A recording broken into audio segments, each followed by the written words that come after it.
You are seeing my screen, I hope, and I can hopefully Yes. engage in the slides like so. All right, welcome everybody. Um, so we're going to go to doing and modeling business today. So I'm going to talk about business model, but it is not the only thing I'm going to talk about because I have a hard time discussing business model for an hour without stepping into other areas. So I'm going to do a lot of different things today and cover a lot of ground. And hopefully you will have some takeaways that are useful, and I'll be happy to discuss anything with you guys further on. So let's dive into it. So the first thing I want to do is to tell you where I come from, what I've done, basically because I have been in your situation a number of times and I always wondered, like, this guy presenting now, what the hell is he talking about? Does he even know what's up and down on this? And has he even been there? So what is his experience and what is his qualifications to have opinions about anything? So in order to just take that up front, I want to make sure that you understand where my opinions come from and what kind of experience I have to bring to the table here. So I have a developer background, and this is dates back in the 90s, like the last millennium. I'm that old. I've been active in healthcare since 1997, where I did my first clinical database for heart failure in Denmark, and I kind of made a big an entree on the stage of healthcare IT nationally in Denmark when I was awarded the opportunity to build and design the principles and the components behind the national Danish healthcare portal, which was launched in 2003, which will have a 20-year anniversary next year. That's how long it's been operational. So it indicates a little bit about how far ahead of the curve Denmark really is in terms of IT and healthcare IT. And this platform is probably most integrated and well-developed national healthcare go-to platform for everybody, including clinicians in Denmark. And it has more than 205 unique users each month in a country with 5.5 million. It's integrated to more than 160 systems and has every single piece of medical information you can imagine available, including your prescriptions, where you've done, what you've been, your lab results, anything you can imagine. After that, I went into consultancy, became like the expert of healthcare IT in Denmark, and worked as expert in medical records, and joined a number of national projects on infrastructure, and had the opportunity to build and deliver the first version of the national service platform in 2011 to Denmark, which was basically the beginning of the nervous system that connect every single healthcare IT system in the country to make sure that all the data that goes back and forth between each services are totally standardized and consolidated, so the same people have the same data at the same time for much less reduced costs, which has a huge impact on standardization and the ease of communication between different entities in the system, connecting the GPs, the general practitioners, the doctors, with the municipal governments, with the regional governments, with the national government, and the central registers and databases, in order to make a coherent system that eases transportation of data and integration in a secure way between all the actors. So being consultant for a lot of years, I finally decided that building the best healthcare system in the world and putting it online was like a good start. So what was the missing link? The missing link was telehealth, because having the best IT system in the world doesn't mean dick if you don't have access to people. And people are at home. They don't want to go to the hospitals. It's just bloody dangerous. You're going to die in the hospital. So people don't want to go to the hospital. So how do you bring the healthcare system to the people? And this is the missing link. So I worked into the telehealth business in 2012, and launched a platform in 2013, which was funded by the government as an open source project. So I had the opportunity to build that for the government and launched an open source project to telehealth in 2013, and went large scale because they wanted to prove that large scale telehealth implementation had a good ROI, and have done that since 2013. Didn't lose any clients because everybody likes telehealth, but most importantly, we also proved that we could save up to 15 euros per day per patient in a clinical trial of this. So my background is national healthcare IT, and 8-9 years now in the virtual care business. So I hope you will appreciate that I may be opinionated, but I do have a little bit of experience to build on. Now for me, let's go into this. So you're going to do a business model canvas. So this is kind of your homework. So, and I think the business model canvas is very, very good for defining what you actually think your business is. And the good part of it is that you're probably going to find out that isn't quite entirely what you thought it was.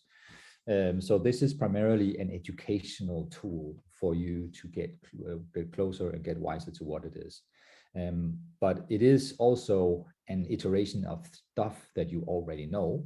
So this is primarily a communication tool for you to communicate to your peers and to your investors and to your colleagues what this business is about. Hopefully, you will not be in doubt when the day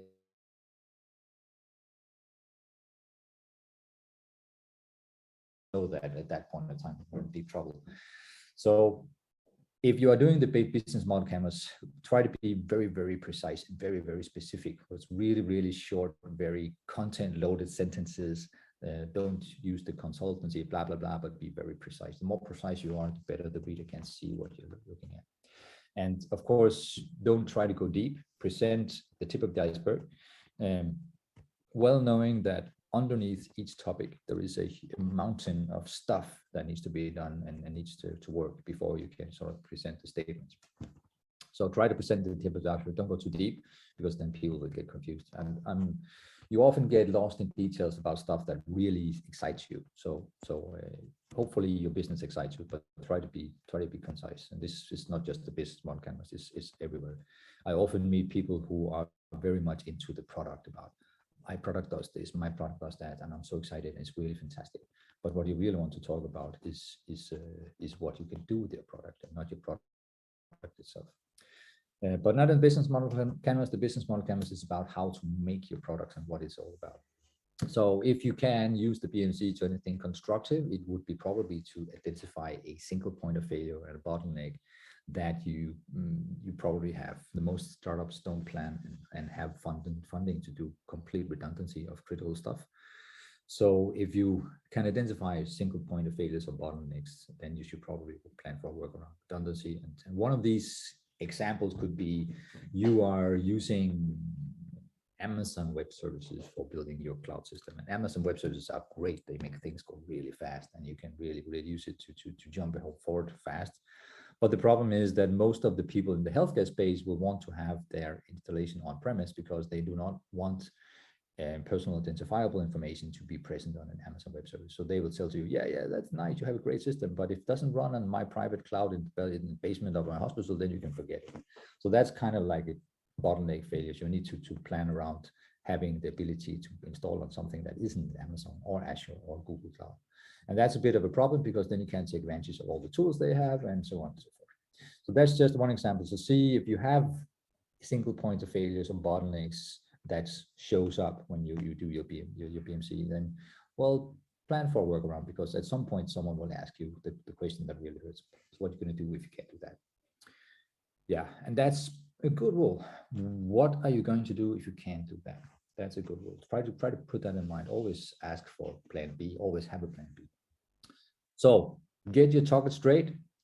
Aim for what you can hit. It's nice to have visions. It's nice to have a product that has a broad vision and a very powerful message. But in your business, you need to have a credible target that people believe you can hit.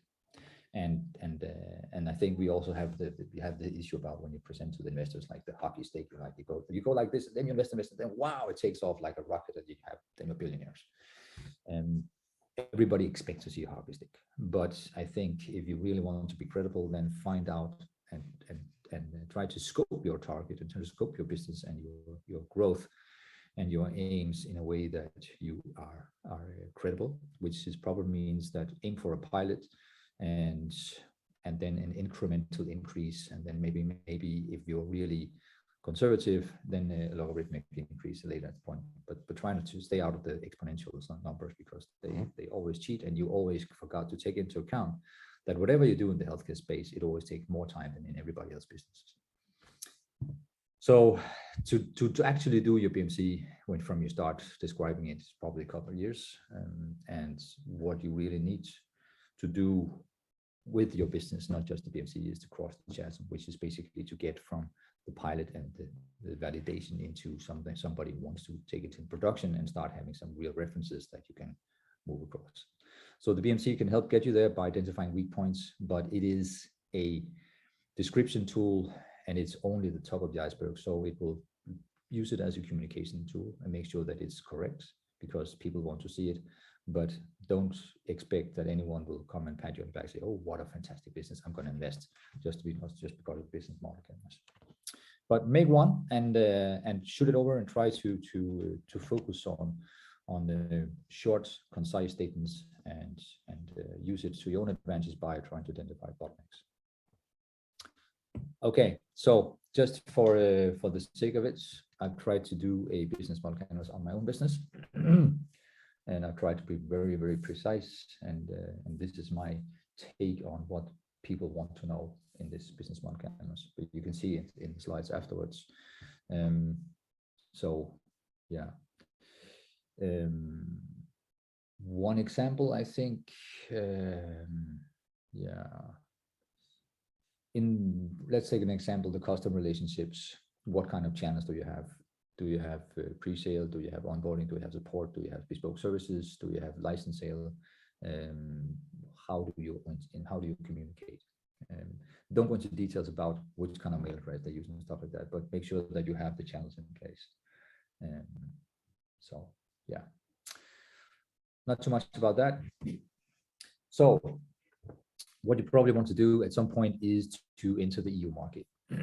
And there's a number of things you want to do here before you can go so far as to build a business. So what I would suggest, if you haven't done already, and you have because you're already here, use the accelerators. There are so many, and they are very, very good. Some of them better than others, but get your value proposition in shape. Find out what is it really that I have that brings value to anyone.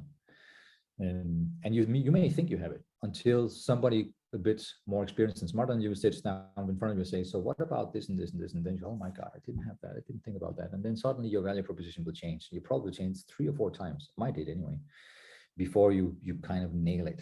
And go back to it. If things change around you, your value proposition may change. Like when the pandemic struck, a lot of value propositions suddenly changed because the surrounding conditions for what kind of value you could bring changed radically.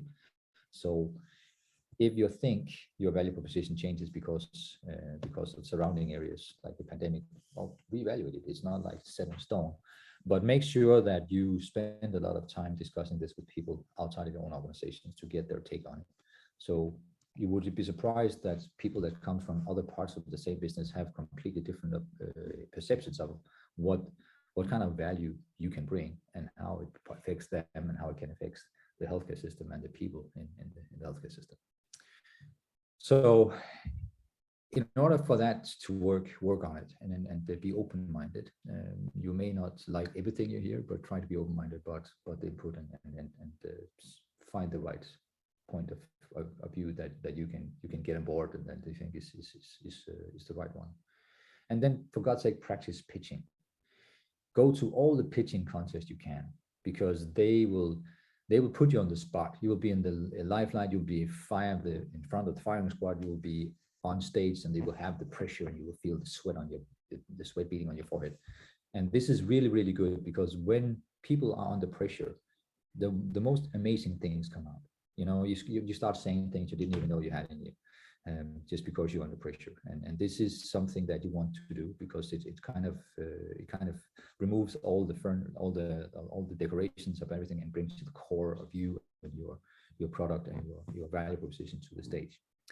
So in order for you to make it in this, you need to be very, very good and very confident in pitching. So you need to practice it. And this is basically it. And I think you have to take a note that a good pitch deck for 5 minutes speed pitch will take you 90 hours to build. 90 hours. If you spend less than that, then it's not good enough. And this is in a general opinion. I didn't do this, invent this myself. I was told by a very, very experienced pitch doctor that this was the average number of hours used in a good pitch deck. So do that, do it a lot. And at the same time, yeah, build the network. I think the pandemic was really crap for us networkers, because we can't go and build network. But many, if not all of the pitching competitions and the accelerator events, they have networking events as a part of their setup. So it works really well to go there and meet people and speed date and exchange information and knowledge with other guys.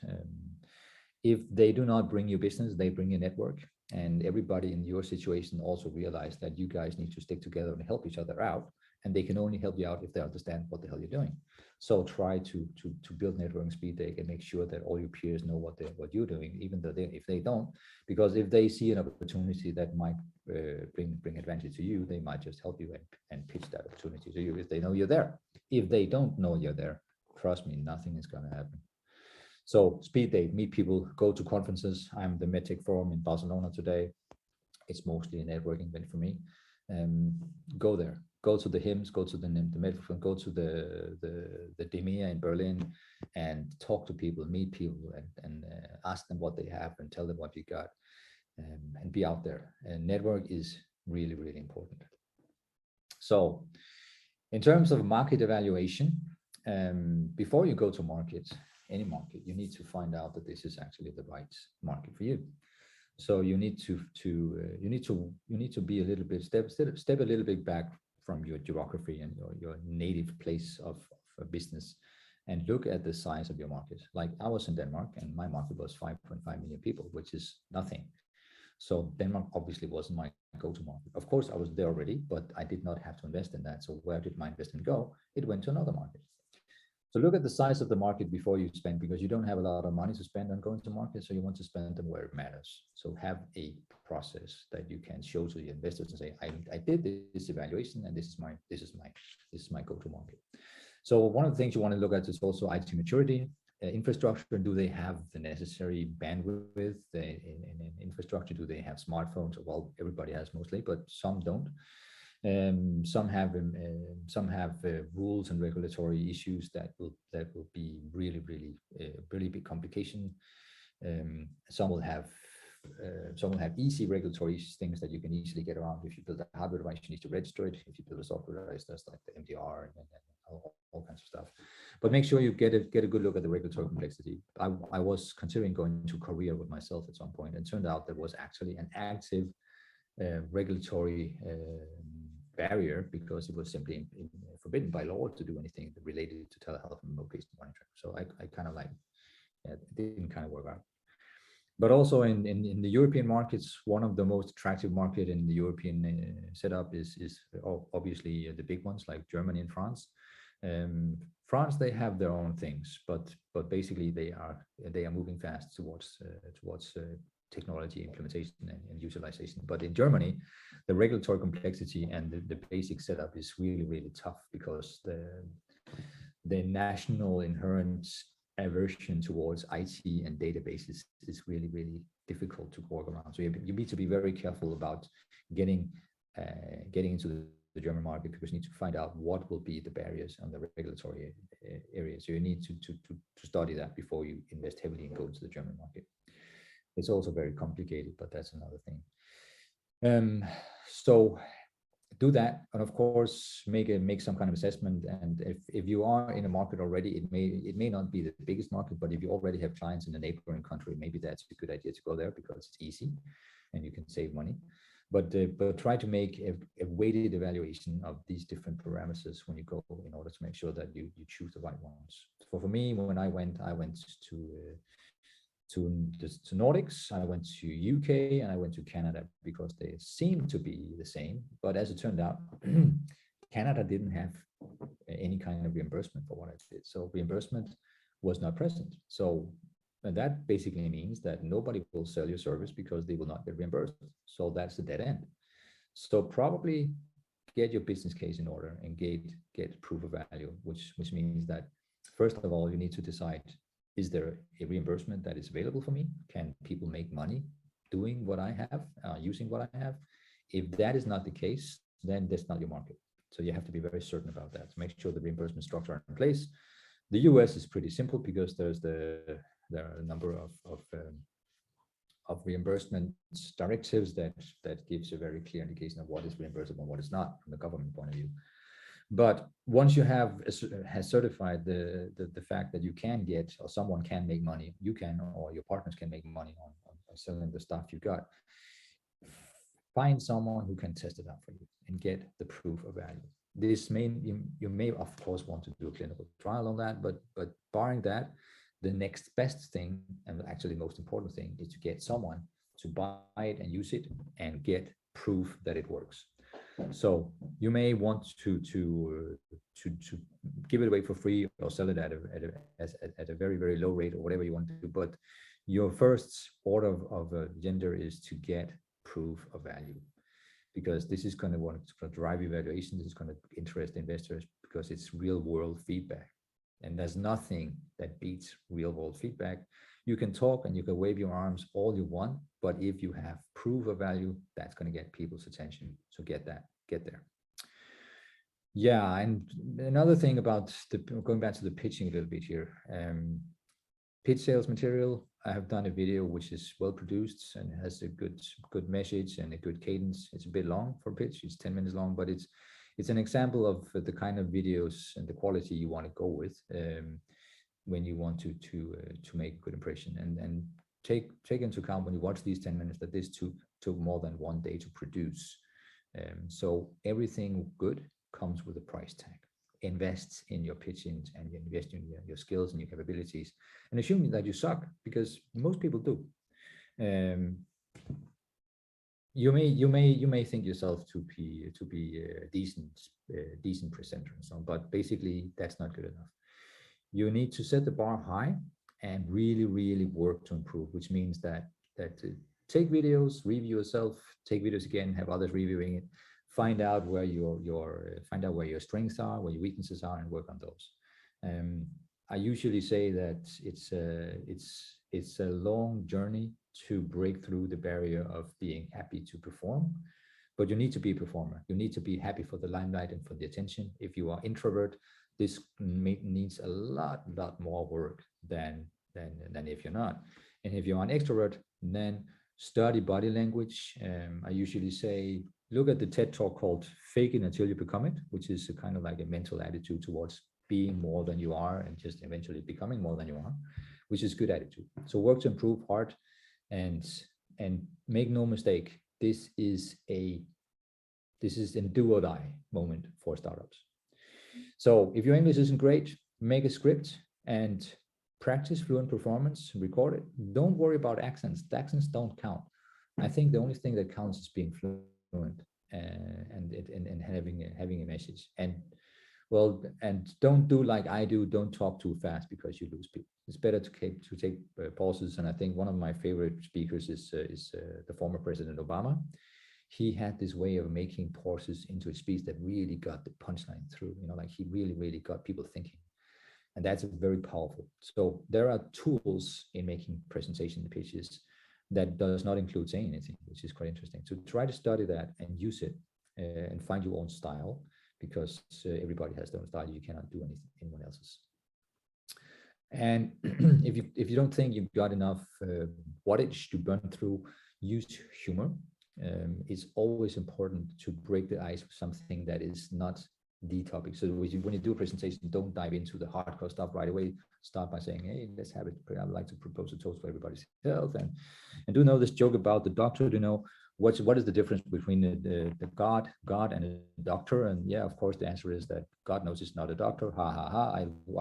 I crack that every single time, and it always gets people smiling, even if they know it, because it's so good for the healthcare business, because everybody knows that doctors can be very difficult to work.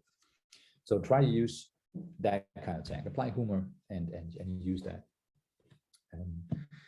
And as I said, the body language, fake it, cheat, whatever you need to do, but make sure you study body language, because I have seen so many guys and girls turn their backs on the audience to look at the slides. I have seen so many guys look down the floor and the feet and put their arms in the pockets or hands in the pockets.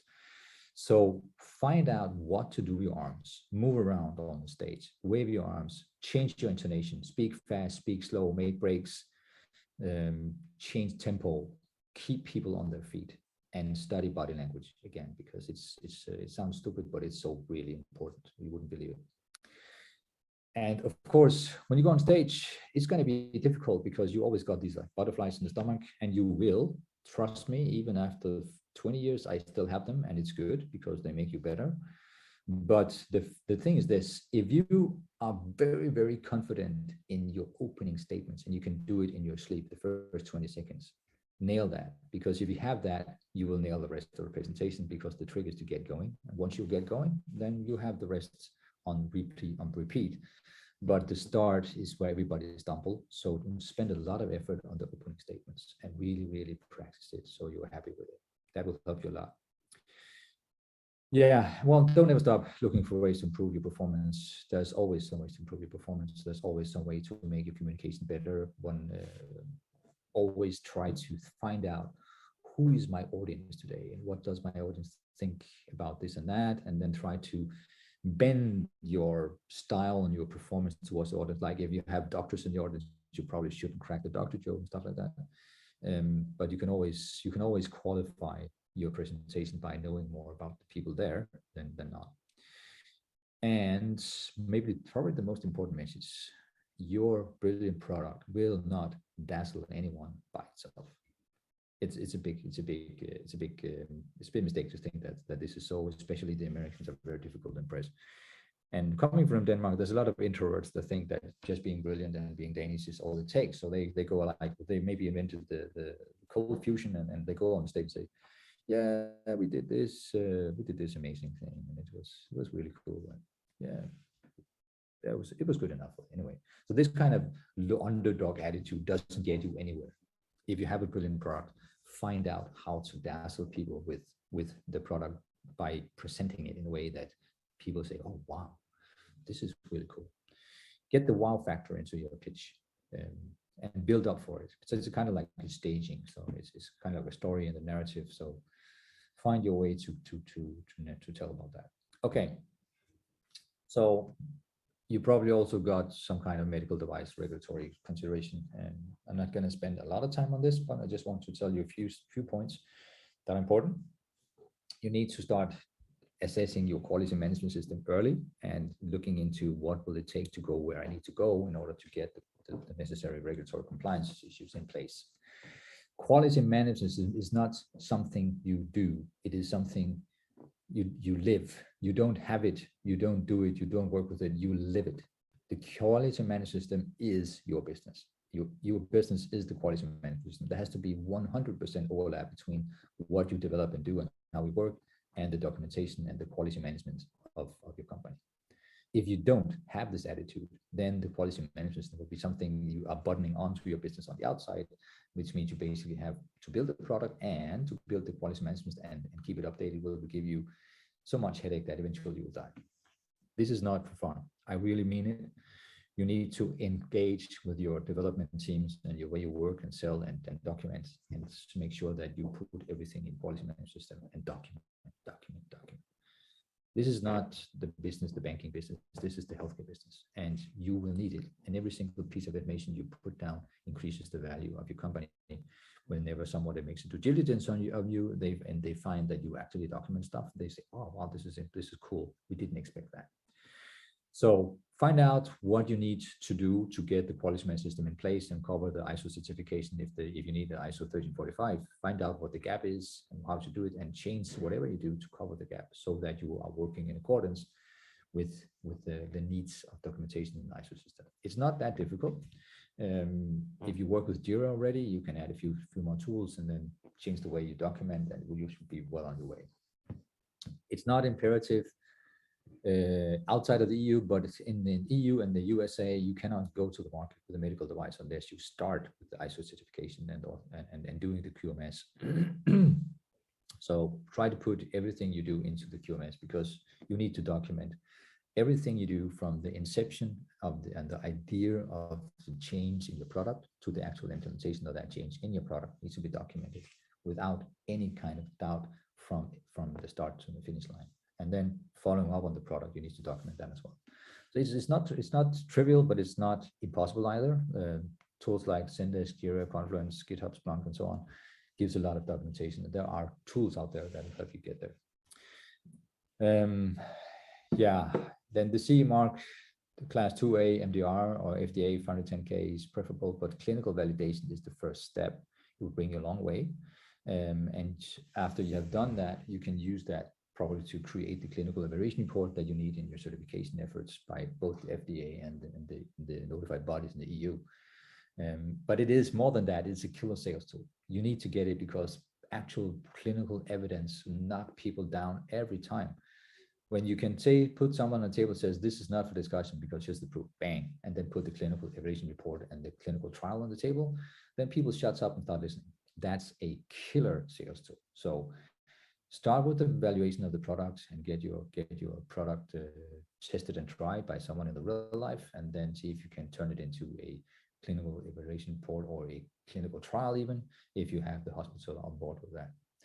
So make a note that every product and every project you do should, per definition, generate clinical evidence, and which means basically that when you do something, try to set it up as a double blind and get someone to write a report afterwards, because that's evidence, and evidence builds up towards the notified body's audit around the CE mark, and you will need it in order to pass the audit for the medical approval for the CE mark first, and then go back to the CE mark. But in any case, you need the ISO certificate. So plan for that, and plan for costs that you haven't been expecting on the notified bodies and the certification projects, because one thing is to pay for the quality manager to do this, which is a big post in itself, but it's also quite a post on the budget to get the regulatory compliance into place. And this is a surprising big cost. So try to get that nailed and budget for it. And also, when you do changes in your product, after having done the quality management and the ISO certification, you need to have to calculate that you will probably spend 2 to 3 times as many hours per change that you did before, because the documentation and the way you work in the quality management setup is extremely time consuming and not as agile as one would think, because you have to do a lot of work each time you make a release, and so you don't want to do that too often. Yeah, let's move on. So going back to the market evaluation, just to spend a few more time on the market evaluation. The primary indicators here are, of course, the market size, and I got that. And then you have the IT maturity about the infrastructure. I think it's important that you have the infrastructure in place. If you have ridiculous demands on security or availability to data, that's a good thing to know, especially in countries like Germany, where the regulatory complexity makes the IT infrastructure really, really complicated. And in the business case, this is where it gets exciting. This is where you want to know, what are my drivers here? What can I build? So what will be my cost of delivery? What do I have that can make me able to deliver the last mile? So how do I get my device into the hands of people? How do I get my software into the hands of people who are going to give it to them, who are going to maintain it, who are going to check it and support it and reclaim it and clean it and redeploy it in whichever geography, whichever country, whichever village in the country that you're going to do. So the last mile is something that people tend to overlook, and it's a huge barrier. So you need to find out what is the cost of delivery, and once you've done that, then you can start to looking at how much does it cost to get a client even. So if I have a hospital in the Netherlands that are my primary go-to hospital, what will it cost for me to bring that client into the fold and get him to sign the contract? What money do I need to spend to get there? How much time do I need to spend to get there? And it would be a good assumption that hospitals usually are not buying anything unless you have gone through a 12 to 18 month sales cycle. So that's a public hospital. Private hospitals are much faster. So try to look at the market and say, okay, what do I need? I need someone that does healthcare. Okay, where do they do healthcare? Yeah, they do it in the public space, which is you typically go to market because they are big and the money is big and the funding is there, and they do big scale, but they're also the slowest ones on the block. So they will never get anywhere, and definitely do not try to go to the government, because anyone who's trying to sell to the government will come up short. I have been in this business for more than 20 years. I have never sold anything directly to the government. It's always someone else buying it. So find out what is needed to get your client to sign the contract. What is the cost of that? You need to put that into your pipeline and your expectations, because if you are too aggressive on your expectations about how fast you can sell and how much you can sell, this is going to bite you in the butt. So the time to market is important, and this is also hugely depending on where you go with your product. Is this a consumer product? Are you marketing directly to people on the internet? Are you going through hospitals? Are you going to clinics? Are you going to health institutions? Is this a wellness thing? Are you working with the gyms? Are you working with fitness centers or whatever? What is your go-to strategy for getting things in the hand of people? And the time to market changes a lot when you go from public space to private space. It changes a lot because a public hospital are basically interested in not changing anything, because if you're changing anything, you make life hard on people that works there. So they usually don't want to change anything. And those that do are just exploring. They usually don't have a budget, and they usually don't have the management backup to do anything seriously. So you probably will try to find someone public to do a pilot, because they can do that. And when you want to go to the market to have proof of value and proof of client and proof of business, you probably want to go to someone where the processing time is faster. And in the private markets, I find that people are more interested in making money, and therefore the time to market the turnaround is faster than that.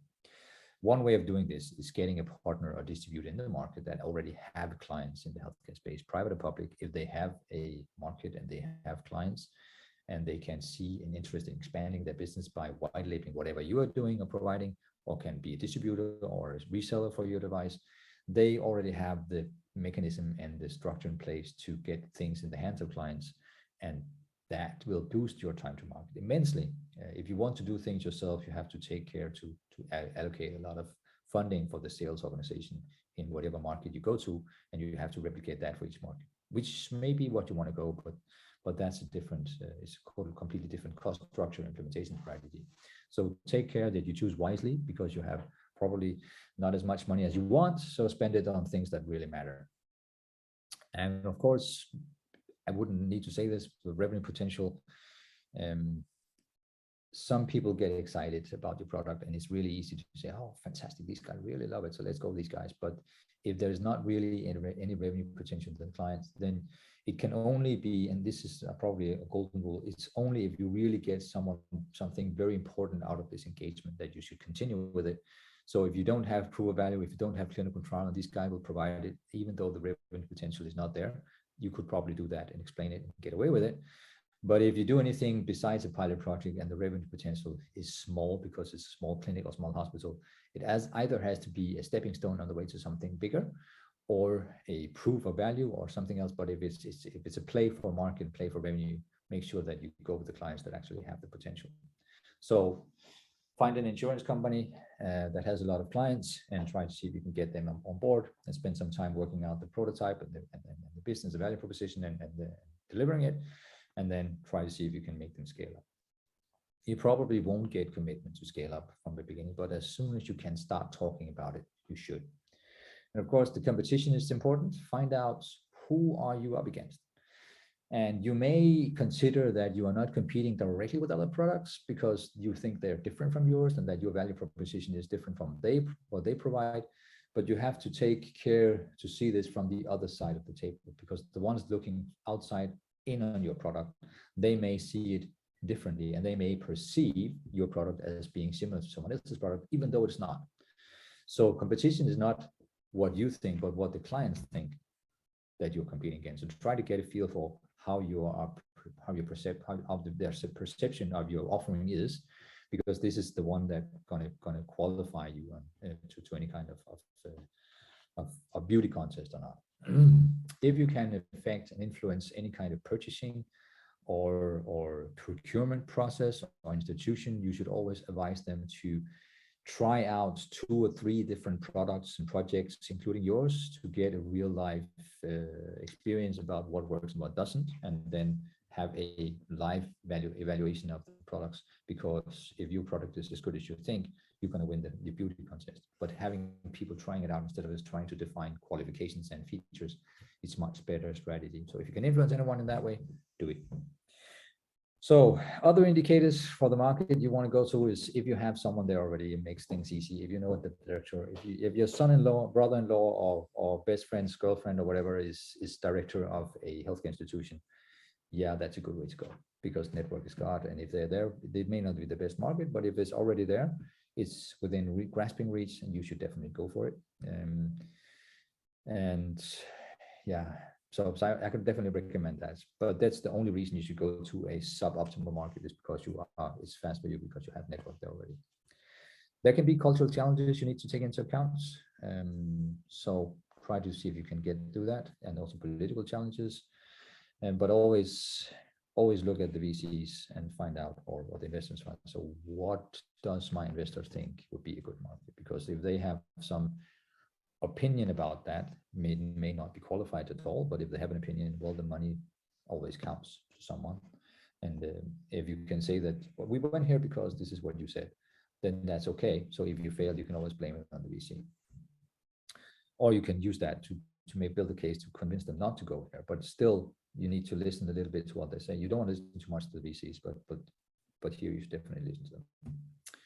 So on the VCs, and now this is very, very hard on the device. I hope you are still with me and not sleeping. There are a lot of different investors you can have looking at. You will have the angel investors, the VCs, the cheating investors, and friends and family.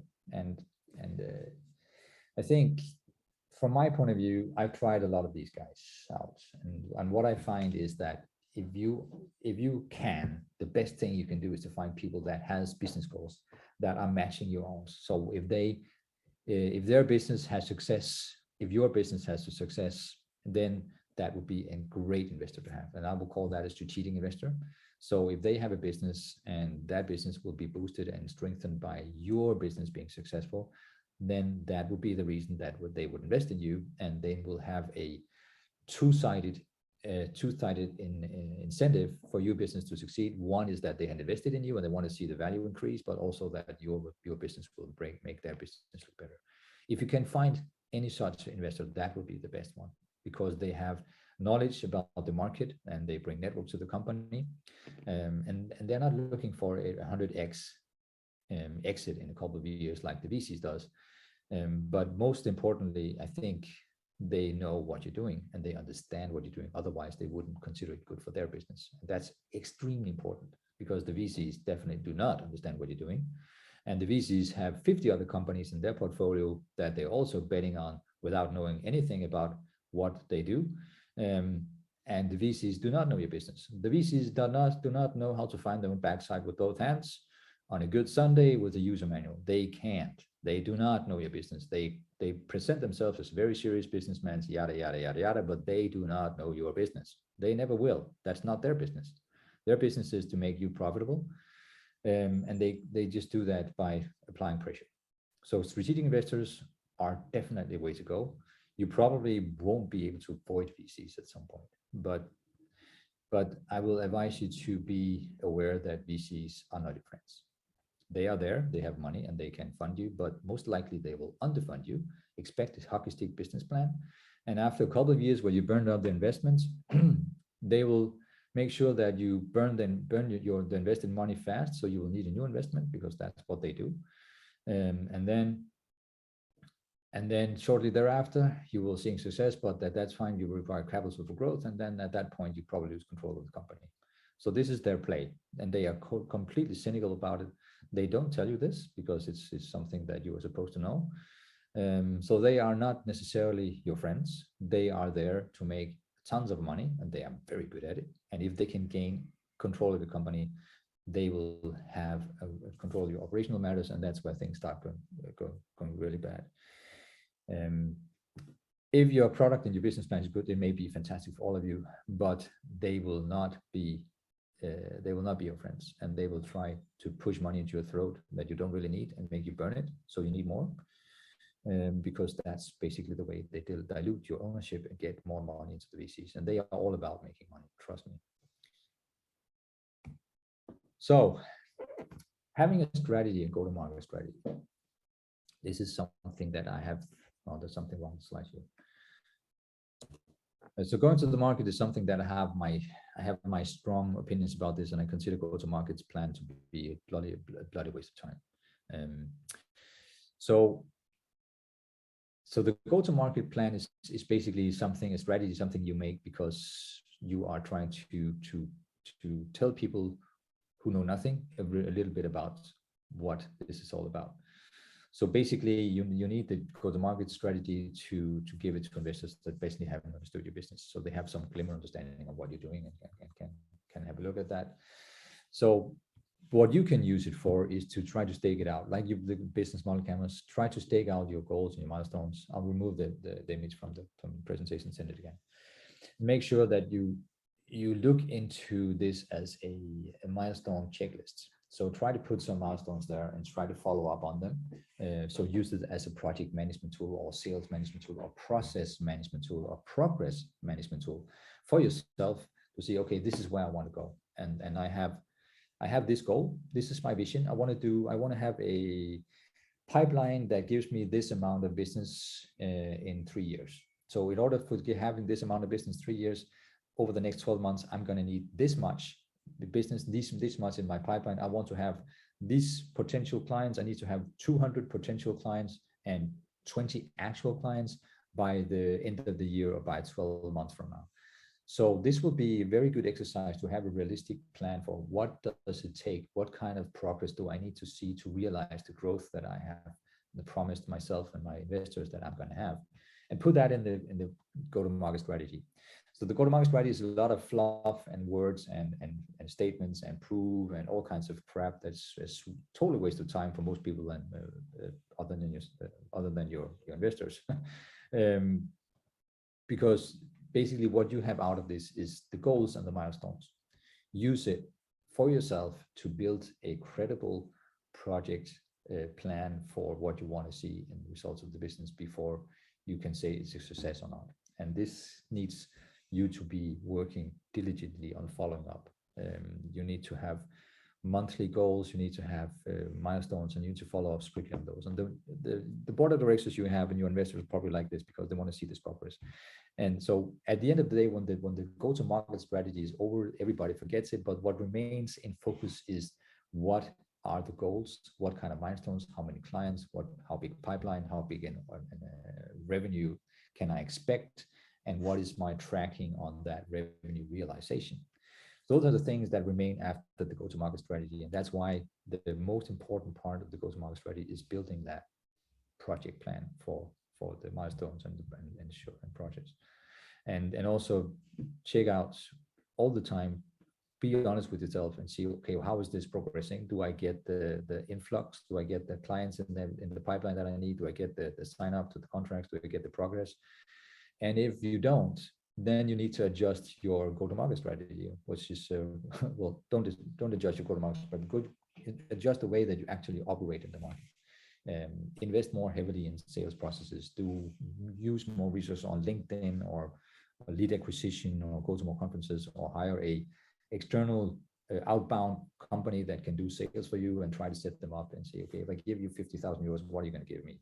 They're going to say, oh, we're going to give you 20 leads a week or something like that. That can help. It can boost your ability to put into the pipeline. You are not alone. So worry about showing the progress and finding the tools to get that progress in the books. And don't believe you are the only guy in the world that has to work on this. But you can go to investors and say, I need more money for the sales organization or the marketing. And that's a good pitch. If you can show the numbers that you're not progressing as they need, that's a good way to get more money into that particular effort and using it for what you need. So basically, you have a go-to-market strategy because you have morons on your board and among your VCs that don't understand anything what you do. So that's what I have seen with my go-to-market strategy. It was basically a piece of educational paper that I spent months trying to write because the guys on the other end actually didn't really care and just needed an excuse to do whatever they need to do.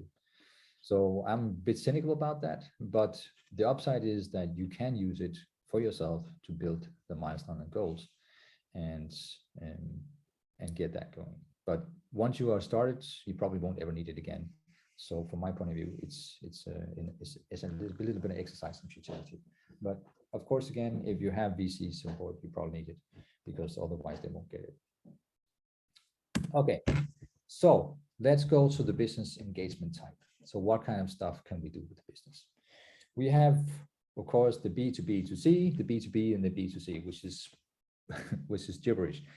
So you either have the opportunity to sell to someone who are already in the market and can resell your stuff to the real clients that are going to pay for it, which is the B2B2C, or you can sell your stuff to other businesses because they need it for whichever purpose they have, which is a B2B, or you can go directly to the clients and sell your blood pressure device directly to end user consumers in the market, where you can use a portal, a web portal, or an internet shop, or Amazon directly to clients. So obviously in the B2B area, you have an upside because it's scalable. It's a limited investment in sales because you basically just need to find the distributors. It's a partnering setup, and you can have sales agents on commission, and you can do white label. So these are upsides because all of these are revenue triggers. They are scalable revenue triggers, and they will enable you to go through other organizations faster. So the downside of B2B and the B2B2C is that you don't necessarily get to see what kind of pipeline your distributor has. And that's really a bitch, because when your investors are asking you to present your pipeline, and nobody can say, yeah, but I'm working together with Microsoft and they won't tell me what kind of pipeline they have. That's a problem. So when you do your partnering with these guys, try to make them commit to a regular reporting interval about what they really have, what they're doing, and what they have, and be a part of their sales team if you can manage it, to get a feel for what kind of clients they have, what kind of pipeline they have, so you can make your own forecast. But forecasts from distributors are really hard because you're depending on external sales team that you don't control. You also don't get feedback from the end users. They filter back to you through the partner, so at some point it can be difficult to know what's really going on, and of course you need to educate them. In the ISO worlds, there is actually also regulatory demands for distributors. There are certain documents in the policy management system that they are required to need in order to be legally able to represent you if you have an ISO certified product. So you need to educate them in any case, so might as well get it right. And you probably can't control the end quality towards the end user, because if there is a distributor in over it, if they are not good enough, or if they are sloppy, the end users may experience a bad product or bad process, which can be difficult for you to control. So those are the downsides of B2B, but I think, yeah, let's do the B2C first. The B2C upside is, of course, that you have direct access. Henrik, can I make a question? Yeah, sure. Yeah, I'm just saying. Yeah, that is my difficulty, in fact, that is to try to understand how I can stay in B2B2C upside and not going fast to B2B2C downsides. Because in fact, we can find distributor and partnering outside. We all have this experience. Microsoft is a great example, right? But in fact, it's hard to stay there in upside. So can you give me some examples that how we could try to engage these partners and distributors to be in that part? Yeah, I can. I've been working with B2B a lot of times. But let's take it on the discussion and take it later on, and maybe we can dive deep into it in individual sessions, but I'll be happy to discuss this further. Okay, thank you. So on the B2C upside, you have direct access to the client feedback. This is both a blessing and a curse, because you get more direct input to your product improvement, and this is very good and operational. You get control of the client process, you get the pilot forecaster clear, you got control of costing, and the marketing of brand is yours, you can control it. So there is definite upsides to that.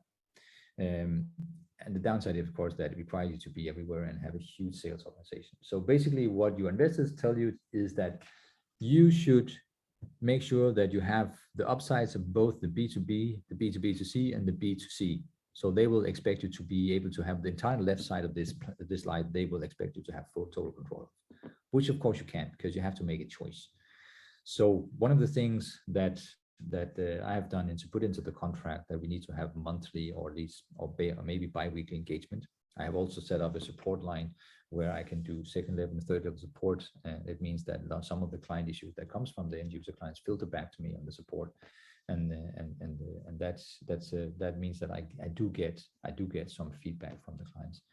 But it is not an easy job, and it takes some education, and especially it also needs you to be able to say when your B2B client is right and when they're wrong.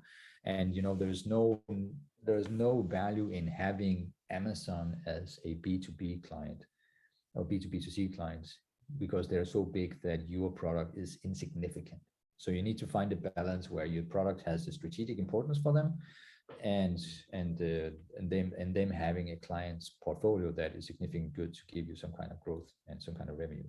But just to take the Microsoft example, you will drown because they have so many B2B partners that you just become an entry in the list somewhere. And basically your own responsibility to create a market, because Microsoft sure as hell doesn't do it.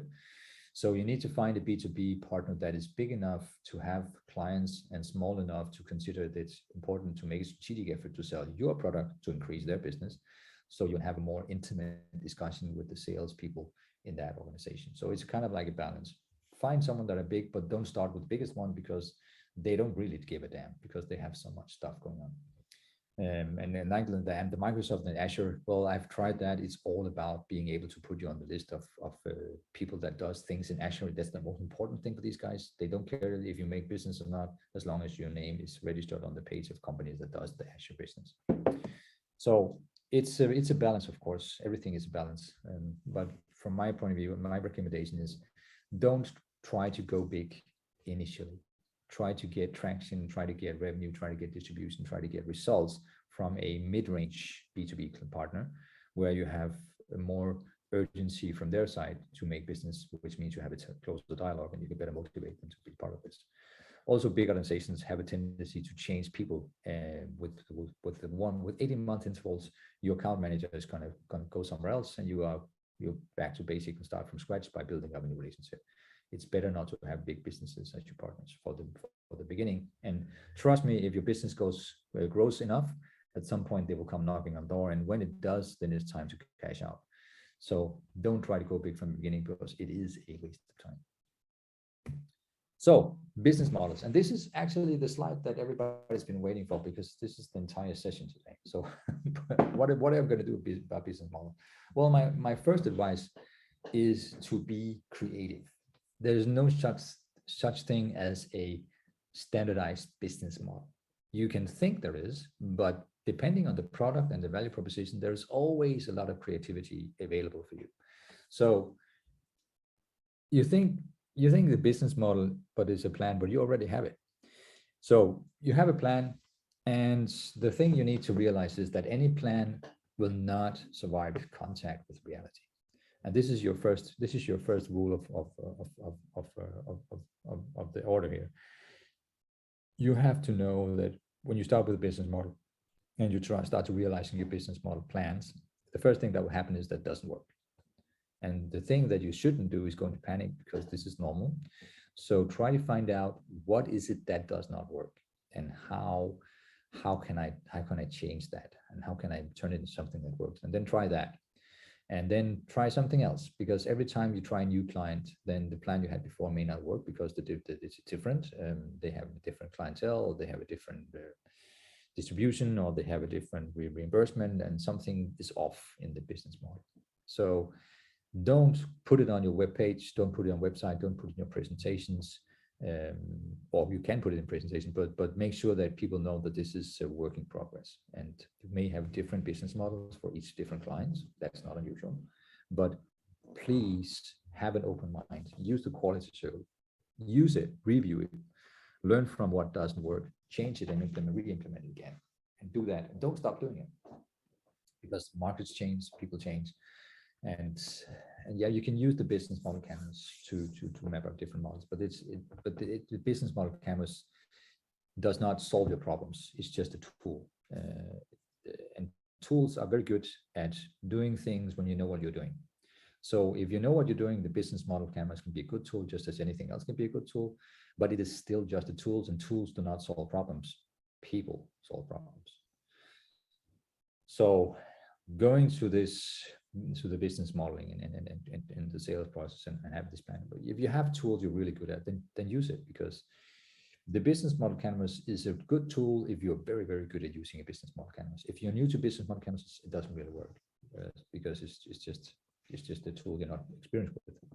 So in all your business things, rely on tools you're very good at and know how to do, because this is going to be your best assets. But in the business modeling and going to the market here, be creative. And like you see on this on slide here, the innovation potential in the business modeling is huge.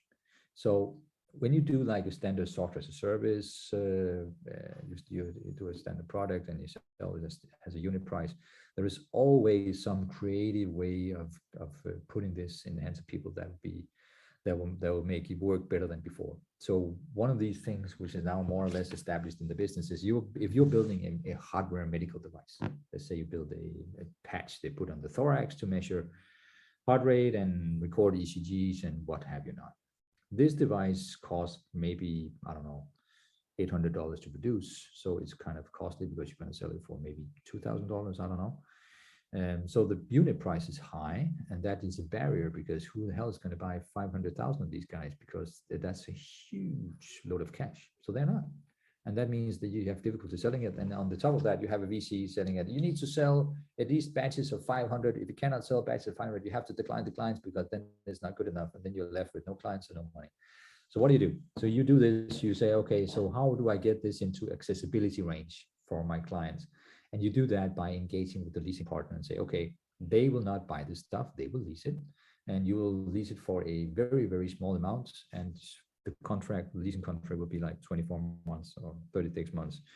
And during that period, the monthly cost for the device will be much more reasonable. And since this is now not a procurement, but a running cost for any healthcare institution, it's much more easier to get into the budget. So that's innovation for you.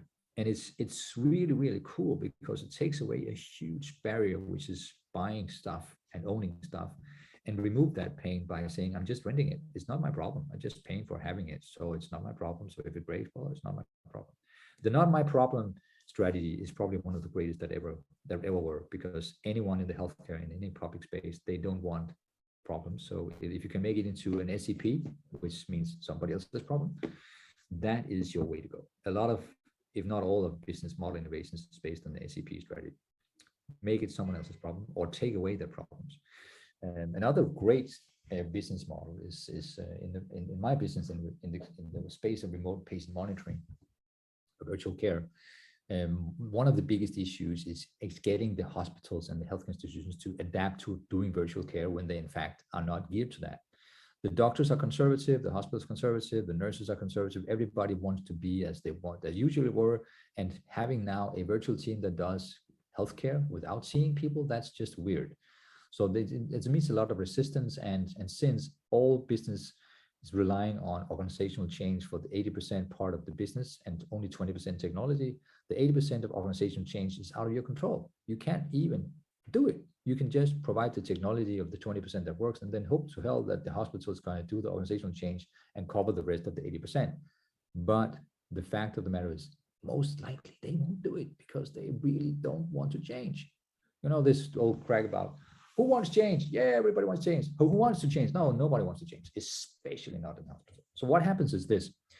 A guy I know that creates a business and he goes to the hospital and say, hey, I'm registered as a virtual hospital. I can do remote patient monitoring. I have the system. I have the nurses. I have the doctors. I have the licenses. Why don't you pay me 3,000 euros a day and I will take your patients off your hands and you can just forget about him because I have him in my care and I'll sign to that. And if he goes bad, I'll send him back into you guys. It basically means that the hospital, they can now put some money in the hands of someone who does the virtual care, solve the problem of too few hospital beds by just giving someone money and then shoving the patient out the door because someone will catch him before he falls and put him into his home with slap a thorax patch on his chest, and everybody's happy. Now that is creative business modeling, because this is the guy that takes away the problem for the hospital without the hospital having to do anything. And that's the best kind of troubleshooting ever seen. Okay, so be creative, and well, there's always some smart way of doing stuff that you haven't really thought about, so talk about it with your colleagues. Okay, on the revenue side, you want to make sure that you have your revenue streams in place and plan for that. And there's a number of different revenue types you can consider. On the recurring revenue side, you can do the application, you know, that you provide apps access to service, so you can charge for a subscription for the application, or it can be a one-shot buy, or it can be free, whatever. But this is an opportunity. You can do the operation and hosting, charge monthly for the hosting and maintaining the software and the service, even though that this is something that you will consider to be a natural thing. If you have 200 clients, then suddenly the operation and hosting charge will be significant. And I would very, very heartily encourage you to do automation on your hosting and deployment stuff, because that's going to kill you if you don't. But definitely charge for the hosting, because nobody is cheap. If you deploy it on Amazon, it's definitely not cheap. If you do it on-prem, you should still have a fee for that, because you still need to maintain the software and it still takes money and time. So have that hosting operation charge fixed in place, no matter where you deploy. Charge for services. You should probably do a lot of services like reporting, upgrading, bespoke implementation, configurations. Every time someone wants you to do something that is outside the box, you need to charge for it. Otherwise, you may find that you are being bled to death with 1,000 small cuts where you do stuff here and there that cost resources and money that you don't get paid for. So services that cost money is a behavioral change, a behavioral effort that makes sure that your clients will behave, because if they pay for the services, they will only ask for the services when they need it. If you don't pay for the services, then you ask for it all the time and more of it, because everything that's free gets sucked up. So don't have anything that's free unless it's support. You need to be supported, and like error support, bug support. But any support outside of this is something you charge. And I will probably recommend that you for support charge a monthly fixed allotment for support to get some kind of commitment to support, so you can calculate on and get some money in to cover the cost of your supporters, because it can be quite steep, especially in the contract part. So make a contract, make sure you have a mandatory support cost for the first 3 months of the installation and the engagement. You can call it hypercare, which sounds great, and can give you an excuse to charge some money upfront for support in the beginning of the contract, because you will have more support in the beginning of the contract no matter what. And then consider you have any value-added services that you can put in outside or on top or besides your products that can give you a increased value and give you an opportunity to charge more money. Other revenue, which is like one-time or one-shot things like app downloads, charge for that. You have that. You can charge it, but it's in the Apple and especially in the Apple Store, but also in the Google Play, it can be complicated to have a charge for that, because it becomes a barrier. Those things, do I really have to do that? Depending on what your product is, it may not make sense. But in the long run, I would always prefer and prioritize recurring revenue over single shot revenue. But it can have advantages, especially if you are strict for cash and you want to do feature development. You can always go to the client and say, yeah, if you want to have this change, you need to pay for it, because we have so many things to do and we can only prioritize the stuff that is being paid. So you have to pay for this change, and also note that I will retain the IP after the change, because it's my product. If the client needs to change bad enough, he will pay. Trust me, I've seen it, I've done it, been there. It works. And you can also use this to do product expansion by pitching expansion packages and changes to the product to clients, and have them financing it because they consider it to be strategically important. And everybody really likes the idea about contributing to a product that expands by having a lot of different clients contributing to the expansion of the product. So some will try to retain IP for whatever they pay for, but you should definitely reject that. Really, really insistently, any IP should be yours, but you can have clients and organizations develop your product and drive the development by asking them to finance changes that they feel is important. It works. All right, so pricing, international market is always a bitch, because how much do you pay for your McDonald's burger? You know that it's the most important or the most expensive McDonald's burger in the world can be bought in Norway. The cheapest one probably somewhere in Asia, India, I guess. It's probably not the same quality in all countries, but the prices is definitely independent of what is in the burger and what it costs to bring the burger to the client. So value-based pricing. If you have absolute pricing, you're gonna this is calibrated for the Western European market, you're gonna lose everybody in Asia. If you price it for the Middle East, you're gonna lose everybody in Europe. So you need to make sure that you have a value-based pricing, and you also need to factor in the cost of acquiring the client and the cost of delivering the product in that market, of course. But just everything aside, looking only at the pricing and the ability to purchase stuff.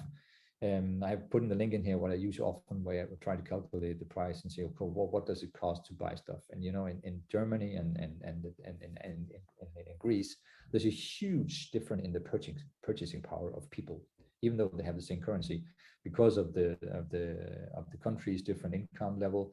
The purchasing power is hugely different. So in this case, the index for the pricing in Greece would be 38, and the bond in Germany, in bond, it would be 88.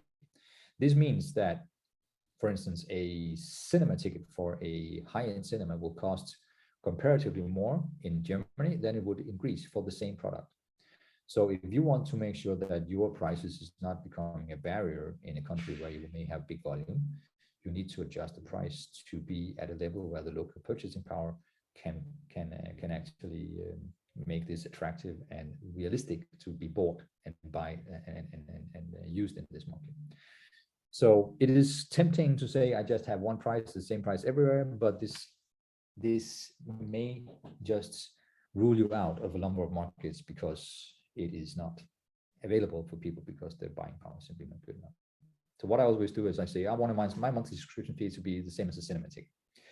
If it's a 10 euro ticket, then well, most people can afford it. But 10 euros in Europe for a cinema ticket is acceptable, but 10 euros in India for a cinema ticket is totally out of this world, and it's not going to do anything. So find a price that is reasonable, and the way you can argue this is if the price is low, it's maybe qualified by having a bigger volume factor. Like in India, the potential volume is staggering. So having a low cost there is probably good enough. And you should also, you should also consider the fact that besides the actual purchasing power, you probably also need to have, besides the actual, the qualified price per market, you also have some kind of step down ladder. So if they buy 2 devices, this is the cost. If they buy 2,000 devices, this is the cost. And buy 200,000 devices, then its cost is much lower. So you have this kind of step down ladder. People expect volume discount. Everybody does, and it's fair enough. And you always just want them to go to high volume. And what I will recommend is that you have an engagement for the clients is qualified by them having a budget and committing to a minimum amount of revenue up front for you. So in my business, I say, if you do not want to engage and buy a system or implementation for, let's say, 500 end users initially for the first commitment, if you don't want to commit to that, then you're not serious, and then I'm not gonna work for you guys. So if they come to me and say, hey, I would like to buy the system, what does it cost to have a remote based monitoring for, let's say, 3 users? They're wasting everybody's time because they basically don't have money, they don't have budget, they don't have stakeholder engagement, they don't have anything. So if they are not budgeted and committed to buying a significant amount of stuff up front, then you should not spend any time with these guys. Yeah, that was actually quite important. So let's stop with that one and let's go to questions. Okay. Anybody who's not sleeping, you can now ask questions.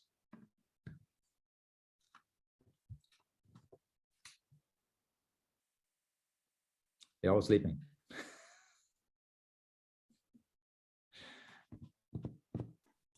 I have stopped the recording, so your questions will not be recorded or shared.